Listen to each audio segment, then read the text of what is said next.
And I do believe that we have rotten politics, and I'm not using that as an exaggeration. Hey everyone and welcome. In this video we're going to be having a look at a couple of articles in the BMJ, which is the British Medical Journal. As you're probably aware, the last time I did anything from the BMJ, I nearly got my channel banned, so we'll see how it goes. But the first part of this is quite interesting, and it's regarding Sajid Javid's announcement that we've got to protect the NHS, and we've got to do that by mandating jibby jabbies by a certain date, specifically April the 1st. Not straight away, after the winter period when everyone's needed, obviously, then they'll do it. Raises a few questions in my opinion, but it seems that the House of Lords have pushed back against Sajid Javid and have done a report. Now, the report was published on the 30th of November by a committee, a Care and Quality Commission. After this, we're going to be having a look at a couple of the responses because they are very, very, very revealing. So stick around to the end, everyone. Let's have a look at what this report said. It said that the benefits of increasing the protection from jibby-jabbing staff who had not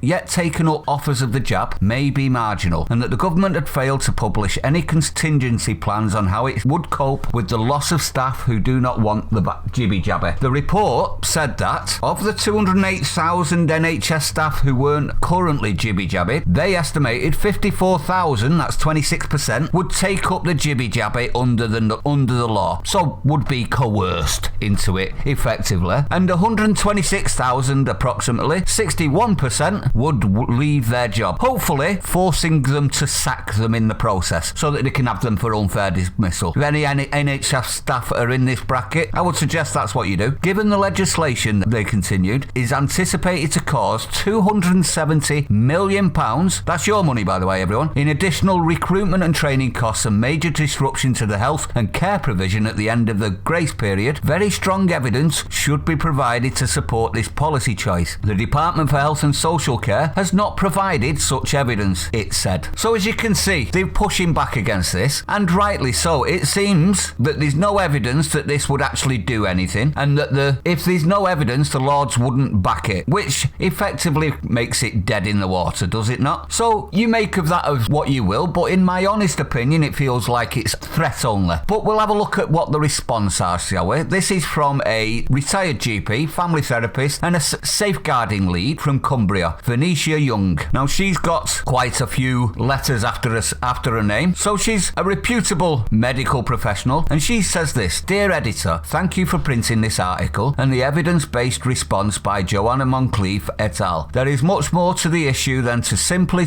get the booster done and to be seen to be doing something. I am writing as a retired GP partner, medical educator, family systems therapist and safeguarding lean GP. I have recently been monitoring distressed GPs. I didn't train to be a doctor to administer immunisations. I trained to diagnose early, to work and think preventatively, and to notice the different ways the vulnerable and marginalised need to be worked with so they can get good access to healthcare. I trained to use my brain for complexity. I also trained laterally in the leadership skills to make sure the right job was done by the right people at the right time. I'm liking the sound of this lady already. What about you, everyone? GPs are being asked not only to do these questionable booster jibby jabbies, but to forego doing medicals for over 75s and for doing so. LD and SMI medicals have mostly gone by the wayside. That's learning disability and severe mental illness medicals, everyone. Yet GPs are still being paid for doing them, even if they don't happen. They have been bribed and been given a poison chalice, the fall guys for the state question. In our local community, I have grassroots evidence that the health of people with long-term conditions has deteriorated, and so has the number of people to care for them. Vulnerable people need more attention, not less. Taking GPs out for an immunisation role is madness. It is also sadness for a society on the brink of collapse that needs a listening ear. It is badness with a corrupt political system that seems to relish undermining doctors and scientists while paying lip service to rules and standards. Professionals need to take up their authority in roles to preserve the values that they trained with and the jobs they trained for. So it seems that this threat is having a very bad backlash, especially from GPs. She's saying that she's been mentoring distressed GPs as well. So this is active GPs discussing their problems with a ex-GP, who is then going on to the British Medical Journal and complaining that Sajid Javid's mandate that the Lords are disagreeing with will crush them. Now, I've got to say, I honestly do agree. If you're taking GPs away to do immunisation and putting everything else by the wayside, early diagnoses are out the window, are they not? Which means that a lot of people will succumb to illnesses they may not have needed to, all because of a booster jibby-jabby push. Let me know what you think in the comments, everyone. If you're new to this channel, don't forget to like, comment, subscribe. Share it out, everyone. Let everyone know. Stay sane. See you on the next one.